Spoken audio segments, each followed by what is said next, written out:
चलिए फिर लगे हाथ ये भी देख लेते हैं भाई सब्रोगेशन क्या है। सेक्शन 92 और 93 एक साथ पढ़ने होते हैं। क्या है? सेक्शन 92 बोलता है डॉक्ट्राइन ऑफ सब्रोगेशन और सेक्शन 93 बोलता है प्रोहिबिशन ऑफ टेकिंग। क्या है भाई दोनों? देखिए सब्रोगेशन माने क्या होता है पता है?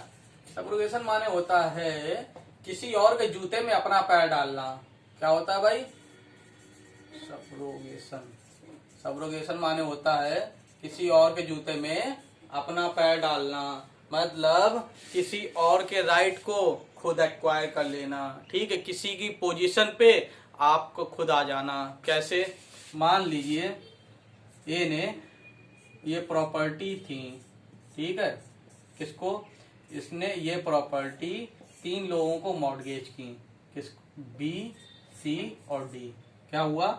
ए के पास 3 प्रॉपर्टी थी एक्स, वाई, जेड, और उसने वो 3 आदमी को मॉर्गेज पे कर दी, बी, सी और डी। ठीक है, अब क्या होता है? सेक्शन 91 क्या कहता है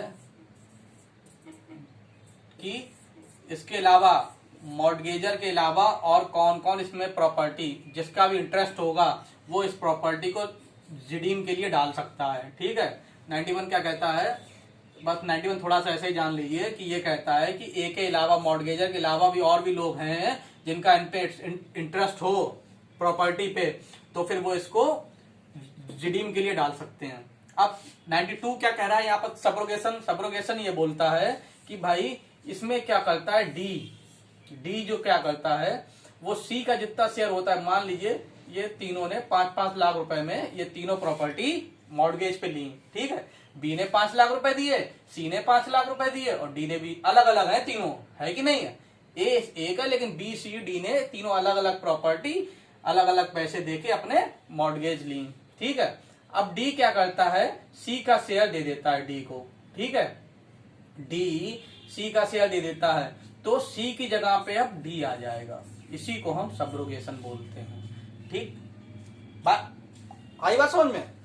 ए ने 3 प्रॉपर्टी 3 लोगों को मॉर्गेज की थी। अब अगर इसमें से कोई भी एक मॉर्गेजी क्या करे, दूसरे मॉर्गेजी का अगर पैसा दे देगा, ठीक है, तो फिर दूसरे मॉर्गेजी की जगह ये खुद एक्वायर कर लेगा। तो डी का शेयर अब ये हो गया, एक ये हो गया। ठीक, इसी को हम डॉक्ट्राइन ऑफ सब्रोगेशन बोलते हैं। क्या होता है कि सी की जगह डी ने एक्वायर कर लिया। अब जितने भी सी के राइट थे वो अब डी के राइट हो गए। लेकिन 93 क्या बोलता है कि इसको हम टेकिंग नहीं करेंगे। क्या नहीं करेंगे? क्यों? क्योंकि ये दोनों अलग अलग राइट रहेंगे। ठीक है, डी यहां पर भी परफॉर्म करेगा, यहां पर भी परफॉर्म करेगा, लेकिन दोनों को मर्ज कर नहीं कर सकते हैं। दोनों को मर्ज नहीं करेंगे, एक ही साथ नहीं लेंगे। ठीक है, ये नहीं कि ये कोई सुपियोरिटी तो नहीं कह सकते, मतलब कोई ये नहीं कह सकते कि इसका इंटरेस्ट कुछ ज्यादा हो गया या ये बी से अब ऊपर पोजीशन पे पहुंच गया, ऐसा कुछ नहीं है। ठीक है, ये जिस पोजीशन पे वही रहेगा, सी जिस पोजीशन पे था वही रहेगा, ये दोनों जगह यही फंक्शन परफॉर्म करेगा, लेकिन दोनों को सी और डी को मर्ज नहीं कर सकते, रहेंगे दोनों अलग अलग ही। कहने का मतलब है कि मान लीजिए अगर इसको एक रिडीम करना चाहता है तो ये नहीं कहेगा कि अब मुझे दोनों प्रॉपर्टी को एक साथ रिडीम करो 10 लाख रुपए देके, ऐसा ये नहीं कर सकता, इसीलिए इसको मर्ज नहीं कर सकते। ये 5 लाख रुपए देके पहले ये छुड़ा लेगा एक्स प्रॉपर्टी, वाई 5 लाख रुपए देके छुड़ा लेगा और जेड भी 5 लाख रुपए देके छुड़ा लेगा। एक्चुअली में क्या है, डी के पास ये दोनों प्रॉपर्टी हैं तो डी को 10 लाख रुपए देने हैं, तो डी ये नहीं कह सकता पूरे 10 लेके आओ तभी मैं दोनों प्रॉपर्टी छोड़ूंगा, वरना मैं एक नहीं छोड़ूंगा, ऐसे नहीं बोल सकता। 93 रोकता है। ठीक है, 93 इसको मर्ज होने से रोकता है। चलिए पढ़िए। Any of the person referred to in section 91 other than the mortgagor, mortgagor को छोड़ के, मॉर्गेजर अगर दे देगा फिर तो प्रॉपर्टी इसी के पास ही नहीं आ जाएगी। और एनी को mortgagor sale on redeeming property subject to the mortgagee have so far as regard redemption, foreclosure और सेल। अब क्या होगा, जो पैसे देगा, रिडम्पशन, फोरक्लोजर और सेल, वो सारे राइट इसके पास आ जाएंगे। किसके पास? डी के पास, क्योंकि डी ने दिए ना। of such property the same right as the mortgagee whose mortgage has redeemed may be against the mortgagor or any other mortgagee। इसमें अगले पैराग्राफ में इसी को हम राइट ऑफ सब्रोगेशन बोलते हैं। ठीक है, इसको पढ़ लीजिएगा, यही चीज है और कुछ नहीं है इसमें। प्रोहिबिशन ऑफ टेकिंग भी यही बोलता है।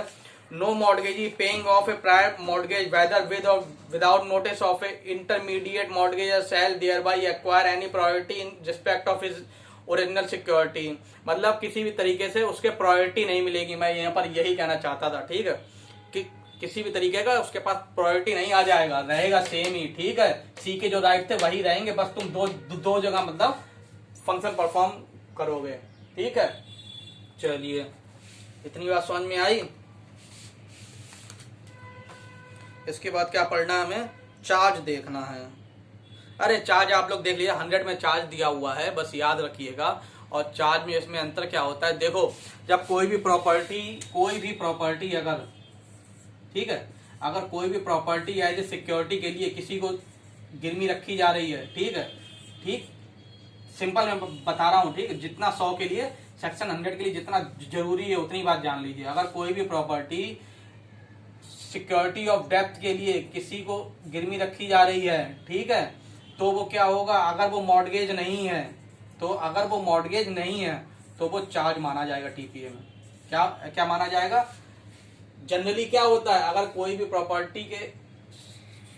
प्रॉपर्टी किसी को सिक्योरिटी ऑफ डेप्थ के लिए अगर रखी जा रही है तो उसमें मॉर्गेज मानते हैं, लेकिन अगर वो मॉर्गेज नहीं है तो अंडर सेक्शन 100 में उसे चार्ज माना जाएगा, ठीक।